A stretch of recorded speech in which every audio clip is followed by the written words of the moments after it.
video will cover how to complete the performance measure form on the housing services you are providing to clients or beneficiaries or the people that we're serving during the AmeriCorps program year. This form is filled out one time per household per program year. It's necessary that you use the correct current program year form. So in the upper right-hand corner, you'll need to make sure that the form you're filling out says 2020-21 program year. Most of the form is filled out as you start working with a client or family or household. It doesn't matter if the client or household was already in services with your site before you started working with them. You will still fill out the form because performance measure reporting is all about your relationship with and the services that you provide to the household. If you are a returning member, you will fill out a 2020-2021 form on all the people that you served last program year that you are still serving this program year. It doesn't matter if there wasn't a break in services for them in between the program years. They still have a form filled out because it's a new program year. When you start adding the information to the form, you'll see that you enter your name in the top box and your service site below that. You're not going to put Homes for All. It's what your service site is. You'll add a household identifier or a code name. Because this form is meant to be confidential, we don't need the name of the household. If your site uses a tracking system, you can use that number or ID that was assigned to them.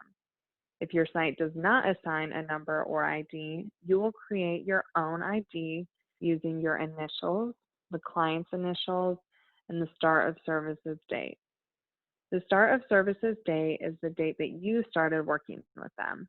Again, even if they were in services before you got there or worked with them, it is the date that you started with them. The date is also going to be August 1st or after, since all of this reporting is tied to our program year, and that year started on August 1st. Another way to think of the services start date is the AmeriCorps services start date, since it's, again, all about you. If you are helping the household maintain their housing through services like rent or utility assistance or repair services, you will circle yes. If not, you will circle no. If you are helping the household secure housing for family or individuals that are experiencing homelessness, if a family or individual is trying to buy a home or any other services that move a client into housing, you will circle yes. In another video, we'll cover what household eligibility documentation means. But for right now, we'll explain that you're going to need to select one of the options to demonstrate that the household is eligible to be counted under our program's performance measures. It has nothing to do with the household's eligibility at your site. You'll choose one of the options, but whatever option you choose has to be on file at your service site. You do not need to attach the documentation with this report. It just has to be available. The only exception to this is if you use the verification of homelessness site form. If you use this form that we'll explain in another video, that form will need to be attached with this report.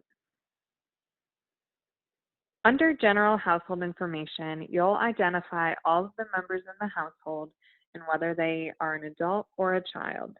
You'll also need to include their ages or birth dates. For gender, race, and ethnicity, you will ask what best describes them and allow them to self-respond. You will not observe and decide for them. If the individual declines to answer, you will leave that field blank. The best way for you to ask these questions are to say, what best describes your gender? What best describes your race? Or what best describes your ethnicity? You're still going to fill out a lot of the second page on this form as you are starting services with the household. You're not going to wait until the client is housed to fill out the rest of this. You don't want to wait, like I just said, until the household or services are completed for this additional household information or services provided section. A reason for this is because you don't need to get behind in reporting and have to fill it all out later. This is especially true in case you leave service early. We don't want to lose out on this data. And we're also not waiting until a person is housed to fill out this form because not everyone gets housing, and you might even be providing services where the goal isn't housing. Right? It might be financial literacy or debt management or credit counseling. Those are still eligible services. Under household information, you'll add if there are any veterans or active military in the household, what their monthly household income is. You'll select what type of household they are, if they're one adult, two adults, one parent, two parent, or other. And then if the client is receiving services because of a disaster or a pandemic, you'll click or select yes or no. Under the services provided category, you can select more than one and also can change. So you might start with providing intake and assessment, and then later you're providing case management, so you can click that. It doesn't just have to be one. And, if services come up later, you can select those at a later date. Everything I just talked about, all of those sections are what you are going to fill out for the household at the start of your relationship or the start of services with you.